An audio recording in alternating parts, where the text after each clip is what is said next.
Welcome to Easy Learning. Exercise number 209.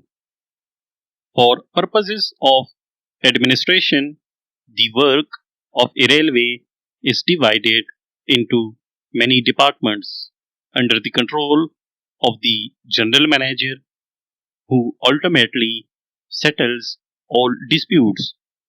Then there are the chief mechanical engineer, who is the head of the locomotive department, which has very complicated matters to negotiate.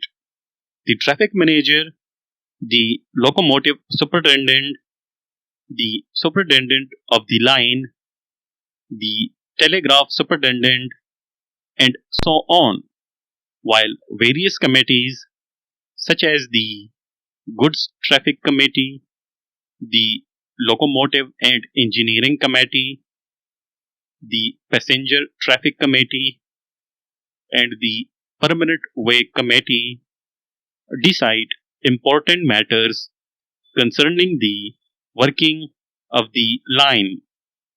The settlement of claims made by clients of the railways is a very difficult problem and often leads to actions in the law courts.